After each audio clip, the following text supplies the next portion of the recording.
As I drove home from work in the middle of the night, a crying woman covered in blood came running out of the forest. I saw her only milliseconds before she left the thick grove of trees on my right. Her eyes were wide and uncomprehending, her mouth open in a perpetual shriek, her clothes torn into rags. But otherwise, she was beautiful and young. I saw only the merest glimpse of a slender white leg before I instinctively turned the steering wheel all the way to the left, trying not to hit her. At the speed I was going, and with the constant rain falling down from the sky, I quickly lost control of the car. I missed her by mere inches as I swerved into the oncoming lane, where, thankfully, no cars were coming. In slow motion, I saw the road pass by and then start to rise up to meet me as the car began to flip. I felt like I was in the air for minutes, but in reality it was likely only fractions of a second. Then the car landed, the black pavement rushing up to meet me, and my vision turned to blackness. I woke up suddenly in a white room, the walls seeming to be made of high-intensity LED lights. They were so bright and white that it almost hurt to look at them. I squinted my eyes slightly, and they slowly began to adjust to the overwhelming white light surrounding me. I stood up and looked around, rising off of a bed made of the same kind of light. "Where am I?" I asked. No one answered. I began to walk forward, and a building began to materialize around me suddenly, the white light all draining out of the bottom of the room like water running down a drain. I was in a castle, in the entryway looking out massive black gated doors. I looked behind me and saw the bed was just a bench with flat pillows inscribed with roses and cherubs. The castle seemed to stretch forever in a straight line, hallways with endless mahogany doors disappearing into a point in the horizon. No one moved in the rooms or the hallway. Outside, birds chirped pleasantly, and a tropical, sweet-smelling breeze blew past me. I turned my attention back to the front gate, deciding to go outside. As soon as I stepped outside the shade of the castle, a blazing sun warmed me. I instinctively put my arm above my eyes to dim the summer light. As my pupils constricted and I was able to see better, I realized that the light overhead was not coming from a sun, but many eyes looking down at me from the sky. They all sent out some light of their own, brighter than a full moon but far dimmer than the actual sun. I could look up at them and see them moving around, their pupils dilating and constricting as each eye focused on something new. They stayed in constant motion, and there were thousands of them, covering the sky with white sclera, gray, purple, and green irises, and constantly flicking pupils as far as my eye could see. "Those are the eyes of God," a voice behind me said. I turned and saw a beautiful woman there, holding out her hands towards me. She had green eyes that shone like emeralds and a sweet, melodic voice that instantly calmed me. "You are in heaven. You did it, you beautiful child." She came over and put a hand on my cheek. It burned with her touch, sending waves of happiness through my body. As I looked closer at her, I realized she had on platinum armor and a scabbard, with an obsidian sword handle sticking out of the top. Tiny diamonds and emeralds decorated both the scabbard and the handle. "This isn't like I imagined heaven to be," I said, looking at the trees all around us. They were covered in silver and gold, rising up hundreds of feet in the sky. They stood like skyscrapers, swaying slightly to and fro as the tropical breeze blew the smell of fruits and ocean through the air. At the top, I saw what looked like people moving around, flying even, but they were so high up I could barely make them out even when I squinted. "Well, the truth is," she said, her smile widening from ear to ear, showing dozens of sharpened, blood-soaked teeth, her voice deepening and turning into a hissing gurgle. "God killed himself to make this world and your world and everything in between."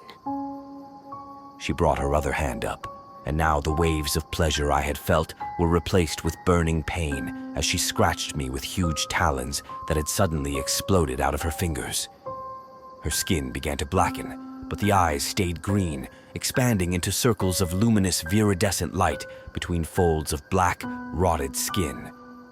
Massive black wings unfurled behind her, squirming with millions of maggots that constantly fell to the ground, writhing as they tried to return home. The smell of the wings made me gag, reminding me of a combination of burning rubber and rotting roadkill. I screamed, clutching my cheek and feeling blood running down it in rivulets. I turned, running away from this monster as fast as I could. The eyes above me seemed to move faster, as if they had been agitated. At that moment, 4 people rushed from the forest, waving swords and crossbows. They barely seemed to notice me, focusing entirely on the female shapeshifter behind me. She hissed at them like a snake, sending her long, forked tongue flicking out of her mouth and pulling her glowing sword from its scabbard. With a battle cry that made my ears ring, she rushed forward, slicing off the head of the man in front. I saw it fly across the air in slow motion, the man's body falling to its knees. He still had a look of surprise in his eyes when his head landed a few feet to the left of his body on the tropical white sands of the ground. The others wasted no time, using the female's distraction with the front sword-wielding man to attack her ferociously. One shot her directly in the neck with a crossbow, the bolt piercing through and reminding me ludicrously of the bolts on the neck of Frankenstein's monster. She screamed with rage and pain as another rushed her from the left, swinging a massive broadsword at her jaw. Time seemed to slow down as the sword connected, cutting through the skin of the monster easily. As it penetrated deeper, sickly green light began to shoot out the wound, and by the time he had fully decapitated her, the light was so blinding I could no longer look. "We have to go!" a woman screamed, pointing up to the tops of the massive trees. Looking up, I saw dozens of flying specks, looking like an agitated hornet's nest as they regrouped and began to approach. As I squinted my eyes, I realized they were more of the black-skinned monstrosities, coming to the aid of the one this group of humans had just killed. I doubted whether they would be able to help her, as one glance at her body showed me her head hung on only by the spine and the associated ligaments and flesh in the back of the neck. She didn't move anymore, and the sickening green light had all evaporated. The maggots still swarmed, however, and voraciously began to move from the wings to the rest of the body.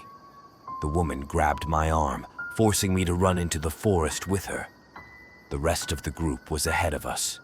I heard the shrill battle cry of the flying monsters landing behind us, but the woods were growing thicker, and the constant sharp turns of the leading members of our group would make it harder to find us.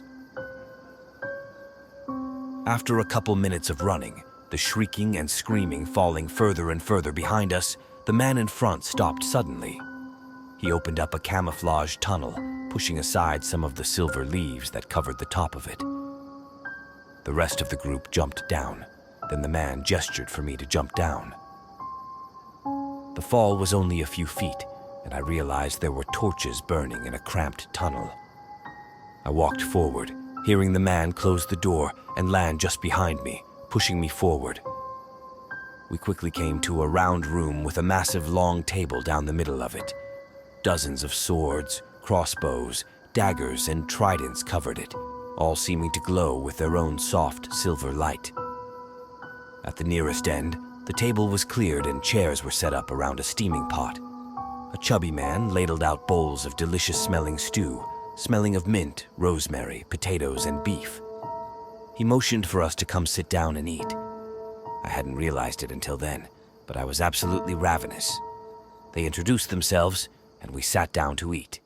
They poured delicious-smelling wines from crystal pitchers, and I ate the beef stew and drank red wine as they told me everything.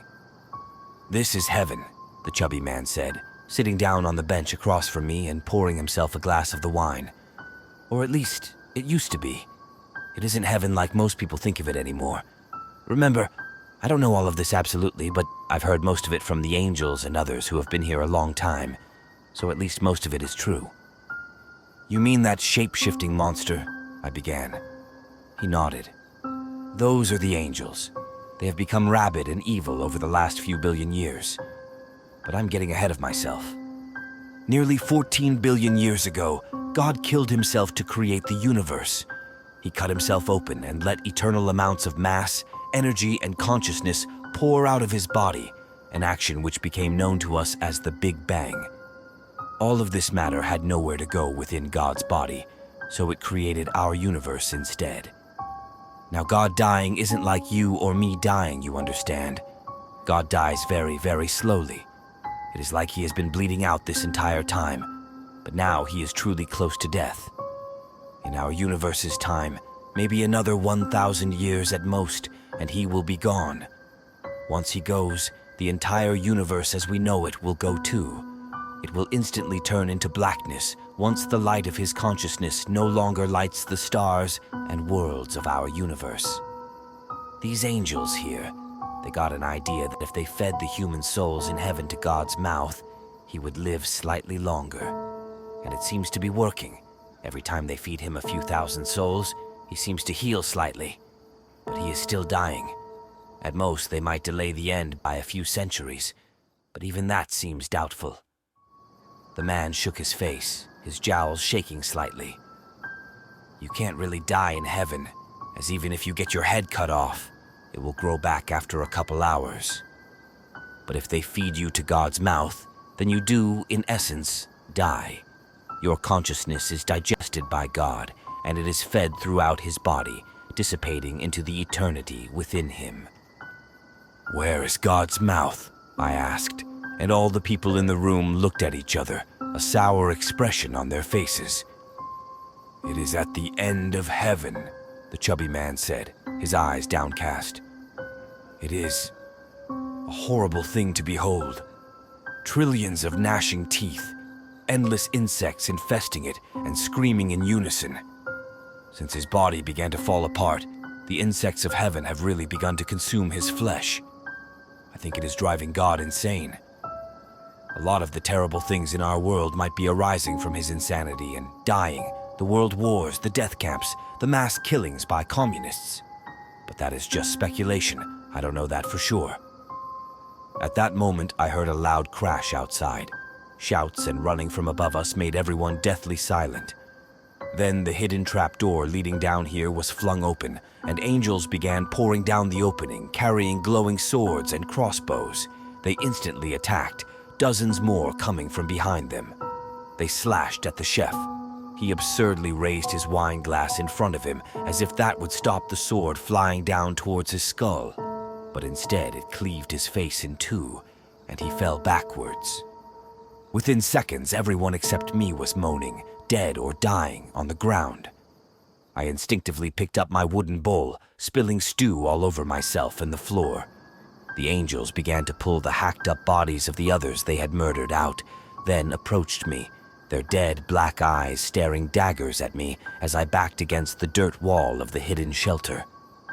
Just as they had all surrounded me, and one was raising his sword to cut me open, I began hearing sounds that didn't fit. Clear! Again! He's waking up! As the sword came down towards my face, I suddenly opened my eyes, my other eyes, feeling the cold, damp pavement beneath my body. I looked around and saw myself surrounded by paramedics, a Lifestar helicopter loudly descending 100 feet further down the road. I saw the naked woman who had run out in front of my car in the back of an ambulance. I looked down and saw the wooden bowl in my hand still, cleaved in two by a sword, remnants of herbs and sauce still clinging to the inside of it. Then I closed my eyes and fell back asleep. The doctors at the hospital told me I had been clinically dead for 5 minutes. Apparently the woman I had almost hit was the latest victim of a serial killer. She had escaped from him and ran blindly into the road out of mortal terror. I didn't blame her in the least, and was simply glad I hadn't hit her. I still have the wooden bowl I brought back with me, and the slices on my cheek from that thing I encountered. Once I get out of here, I want to send the remnants of the bowl to a scientific institute to see what it is truly made out of. I have a feeling it is not a kind of wood anyone on Earth has ever seen before. The vision of heaven I had received was the most disturbing thing of the entire experience. It truly changed my life, and not for the better. I wasn't afraid of dying before, but I certainly am now. Thanks for hanging out with us today. If you liked what you saw, smash that like button and leave a comment below with your thoughts. Be sure to subscribe and tap the bell for notifications. Follow us on our socials to keep up with the latest news, and check out these other videos we think you'll love. See you next time.